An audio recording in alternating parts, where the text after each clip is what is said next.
Por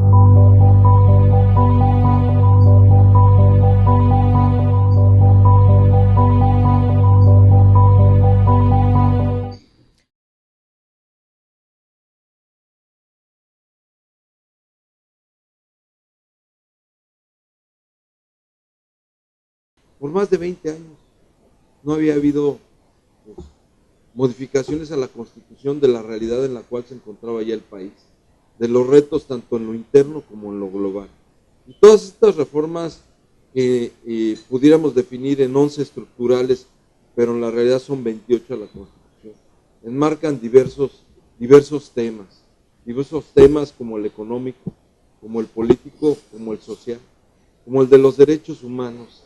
Y en todas ellas lo que se pretende es construir una estructura de un Estado más fuerte, que dentro de la norma jurídica pueda ser operativo en los retos hacia adelante, que desarrollemos políticas públicas que acompañen ya con una certeza jurídica y un camino que sustente la realidad de nuestro Estado, de la República, y que pueda fortalecer a los Estados a través de sus mecanismos que se implementen fortaleciendo y dándole mayor crecimiento a los estados de la República, es decir, conservando la fortaleza del federalismo.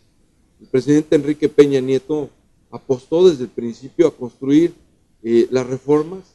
Muchos critican, incluso en mi propio partido, que hemos dado mucho, o muchos cuestionan por qué lo hacemos. Pero al final del camino, lo que se ha logrado es avanzar por México. Y ahí el presidente Enrique Peña Nieto, a través de su equipo de trabajo, y reconozco, de la voluntad de los otros partidos políticos, llegó al acuerdo. Y en ella construimos parte fundamental de lo que no podíamos dejar atrás en todo este marco para que México tenga crecimiento. Lo importante es el crecimiento futuro de México y las oportunidades que le demos a los jóvenes, ¿sí? Y que fortalezcamos los ámbitos que han estado descuidados en los aspectos sociales, que pongamos orden al país. El país venía caminando en una circunstancia en la que no había certeza jurídica en muchos de estos temas. En México se ha reducido y ahí están los números, dramáticamente la, la producción petrolera. Y no había los recursos necesarios en el Estado, en la Federación, para seguir adelante con este mecanismo de fortalecer a Pemex y lograr un mejor aprovechamiento en torno al petróleo. Por eso se creó una nueva ley de hidrocarburos, se le dio fortalecimiento fiscal a Pemex. Y muchos de ustedes sabrán, hoy incluso días pasados se hizo un diagnóstico de casi 264,000 millones de dólares de pérdida.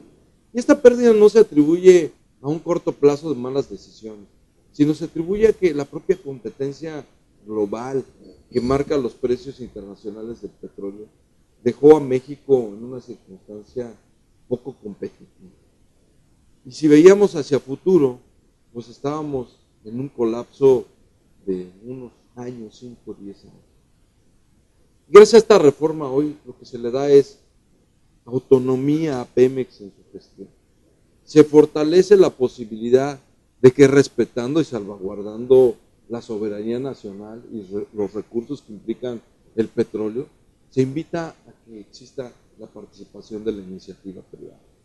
Y con ello también fue el tema del gas. Y también en ella se modificó la ley minera. Y lo que se pretende en esta reforma energética es buscar que México sea más competitivo en el futuro, porque hoy la competencia de las inversiones está en producir luz más barata, luz que cueste menos. Hoy yo apuesto a que hay una gran viabilidad, ¿sí? Porque además se fortalece el marco de las energías limpias, de las energías alternativas, que puedan beneficiar a los ciudadanos y que también puedan hacer competitiva la industria del país. En Baja California tenemos, sin lugar a dudas, la gran oportunidad de ser vanguardia en la producción de energía eléctrica. Y ahí hago un paréntesis de lo importante y trascendente que son las reformas, como el tema de que Se permitirá a determinadas empresas a partir de 3 megabytes de consumo de energía poder producir su propia energía, pero van a quedar sustentadas en un marco de que tendrán que cuidar la sustentabilidad y el medio ambiente.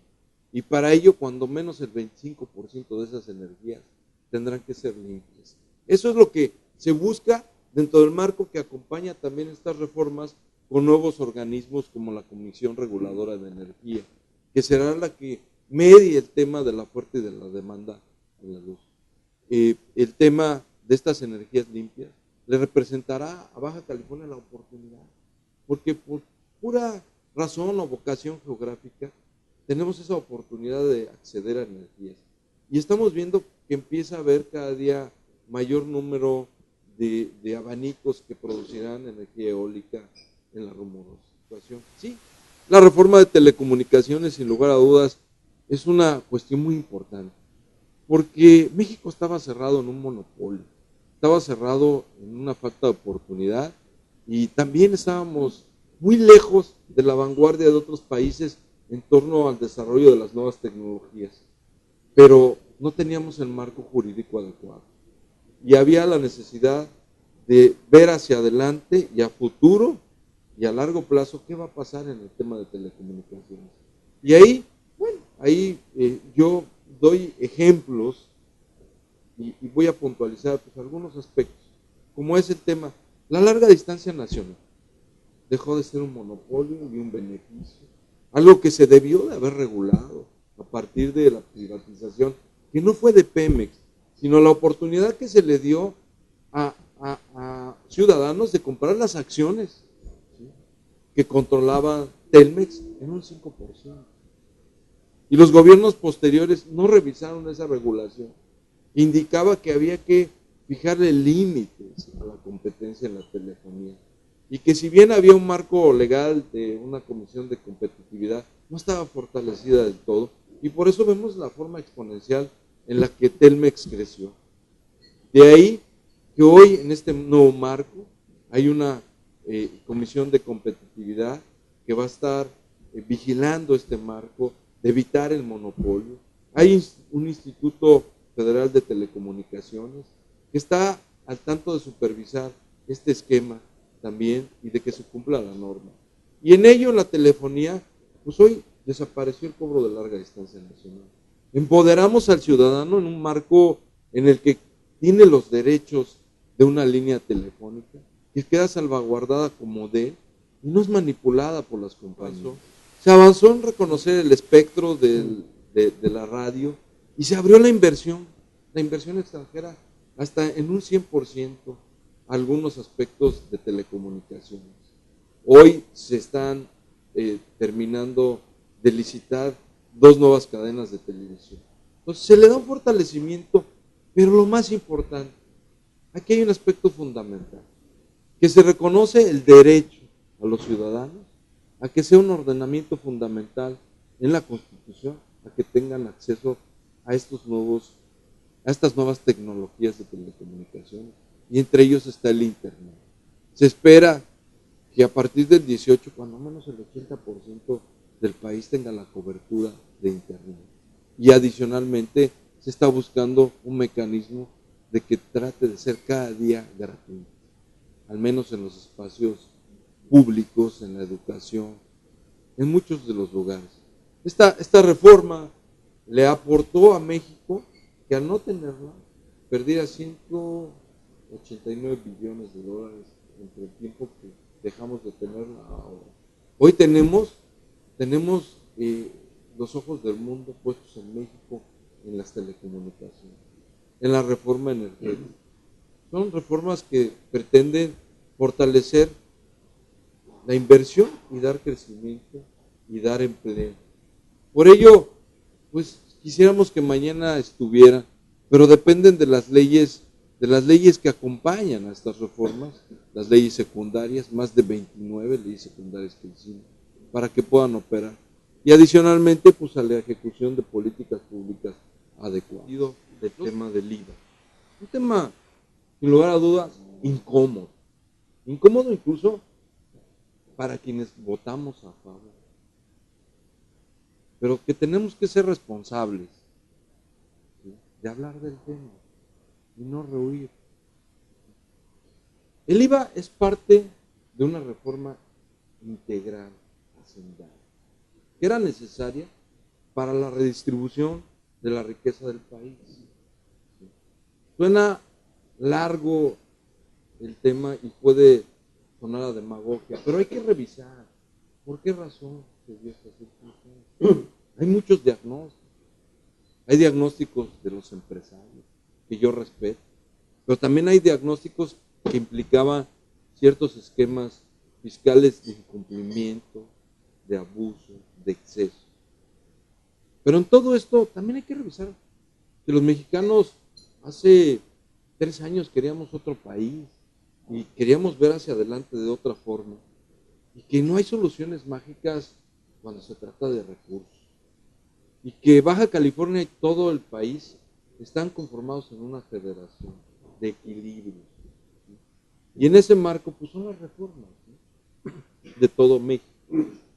Efectivamente, como legislador, a uno le corresponde defender la posición de su estado, ¿no?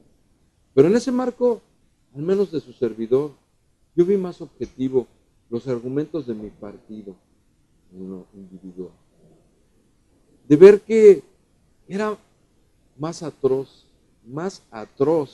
pretender, ¿sí?, gravar alimentos y medicinas, ¿sí?, con el IVA, en el sentido de cómo se encontraba y se encuentra la población de menor recursos.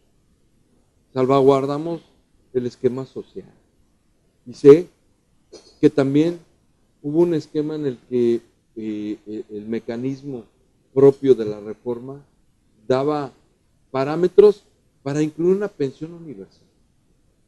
Algo que pues, muchos aquí en Baja California entendemos más porque tenemos familiares en Estados Unidos y conocemos de estos temas, de la importancia de una pensión, ¿sí?, incluso aquellos en la informalidad, ¿sí?, y que se pretende darle un cauce ya legal de reconocimiento para acceder a esta pensión mediante los mecanismos institucionales que se crearon jurídicamente a la reforma.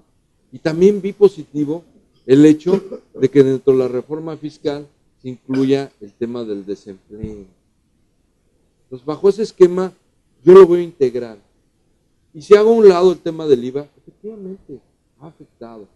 Pero ¿sabes qué ha pasado? Que también hay tantas voces alrededor del tema que no hay un estudio que el gobernador, de forma concreta, haya sido el impulsor o que vaya a la vanguardia.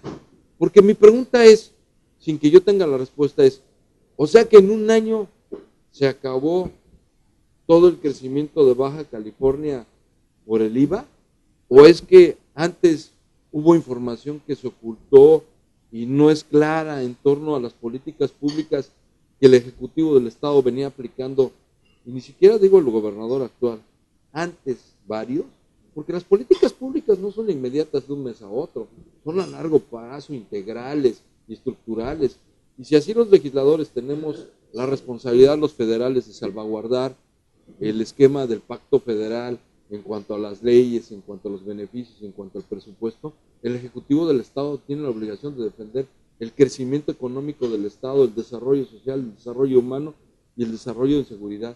Esa es la responsabilidad de un gobernador y ser el líder del Estado. Un día nos dicen en el propio marco de la información que Baja California tuvo el mayor número de empleos. Otro día nos dicen que el presidente de la República está siendo injusto con el trato de los recursos federales, y te cito ayer que el secretario de Finanzas festeja 128 millones de pesos para acciones deportivas y culturales para Baja California y reconoce una gran reunión con el equipo del secretario de Hacienda. ¿Sí? Pues, ¿dónde está la información objetiva? Son percepciones, ya no podemos tener percepciones en Baja California. En Baja California lo que necesitamos hoy es un diagnóstico más serio de la economía, comprometido con la verdad y con diseño de políticas públicas, acompañado de los empresarios, de la sociedad y hacia dónde queremos ir en Baja California.